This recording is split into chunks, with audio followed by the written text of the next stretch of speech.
Stringiamo un patto d'acciaio con i nazionalisti induisti.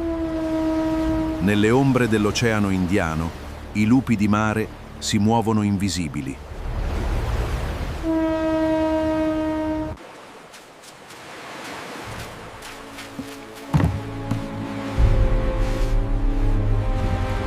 Nessuna bomba dal cielo. Solo acciaio nel buio, per lasciare che il nemico si distrugga con le sue stesse mani. Le vecchie istituzioni crollano. Sotto il peso delle armi segrete, il subcontinente sprofonda nell'anarchia. E nel porto franco di Goa, al riparo dal caos, le spie di Roma e Berlino continuano a muovere i fili nell'ombra. L'India non si divide, si frantuma. Decine di milizie e signori della guerra si contendono le ceneri di un impero. Le strade di Calcutta e Delhi bruciano.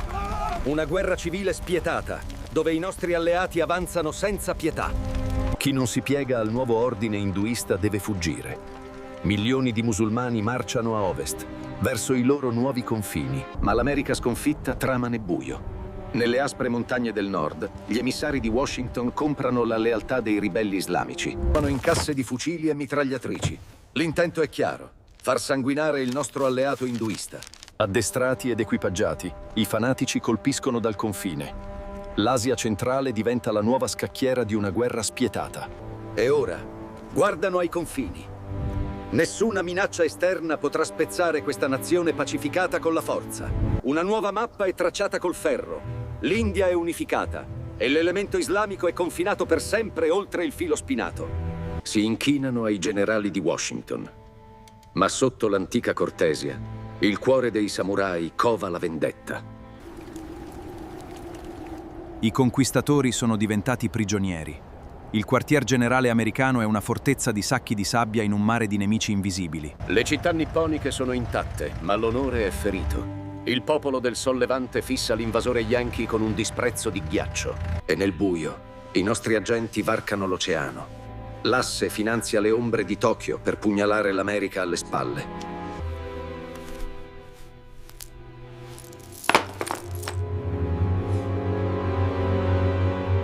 Il lutto per il nostro impero diventerà la loro condanna a morte. È l'ora del crisantemo nero.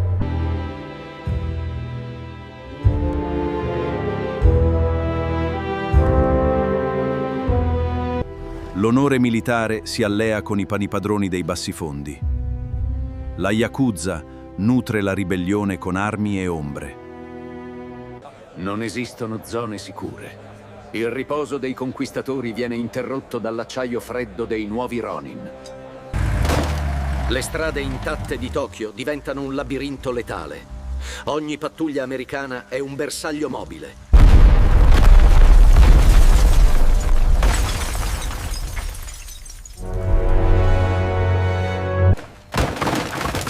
La rappresaglia di Washington è cieca e spietata, ma colpire l'ombra genera solo altri nemici. Le prigioni si riempiono, ma il silenzio del codice d'onore è più forte di ogni tortura. Alla fine, i conquistatori si rinchiudono dietro il filo spinato. L'America ha costruito la sua stessa prigione. La Cina è spaccata in due. L'impero terrerà la linea contro la barbarie rossa. Non importa quanti anni o quanto sangue costerà. Washington inonda la Cina di acciaio e dollari. Ma la corruzione trasforma l'aiuto americano in un pozzo senza fondo. L'America scatena l'inferno. Onde di bombardieri pesanti oscurano il cielo per schiacciare la rivolta. L'orso russo, ferito e isolato nel gelo siberiano, svuota i suoi ultimi arsenali segreti. L'inganno è totale. Dossier segreti sui movimenti americani passano dall'asse nelle mani di Mosca. Ogni mossa di Washington è prevista. Le offensive americane finiscono in imboscate chirurgiche. Dal fango emergono armi avanzate e letali. L'asse trasforma il cielo cinese in un cimitero. Nei cieli del nord, falchi fantasma intercettano gli americani. I veterani di Mosca colpiscono. Washington sprofonda nella paranoia. Una guerra senza fine divora il sangue e le risorse dell'America. Da Roma e Berlino, Rommel e Balbo osservano il disastro. Per il nuovo ordine, una Cina in fiamme, nessuno scontro in campo aperto. Mao attacca di notte, come un'onda inarrestabile. I carri armati si impantanano. L'avanzata nazionalista viene accerchiata e distrutta nelle valli. All'alba, prima che i bombardieri americani colpiscano, l'esercito rosso svanisce come fumo nella giungla. I generali americani sono nel panico. L'Asia sta scivolando via come sabbia tra le dita. La Corea diventa una fortezza blindata, l'ultimo bastione americano per difendere il Pacifico. La Thailandia gioca su due tavoli, un labirinto di spie, dove I mari dell'Asia tremano. La regia marina scorta i trasporti olandesi, riportando la legge e l'ordine nell'arcipelago ribelle. L'Olanda rimette piede sulla sua terra. I padroni legittimi tornano a rivendicare le piantagioni e i pozzi di petrolio di Sumatra e Giava. L'acciaio del Reich apre la strada, ma l'inferno verde non perdona. Ogni metro di liane va conquistato col sudore. I fiumi torbidi di Sumatra diventano le nostre autostrade. La fanteria di marina bracca i guerriglieri fin nel cuore delle tenebre. Ma il nemico americano gioca sporco. Col favore delle tenebre, i contrabbandieri di Washington vomitano armi sulle coste nascoste. I terroristi locali non usano launch, ma letali bazooka e mitragliatrici Yankee.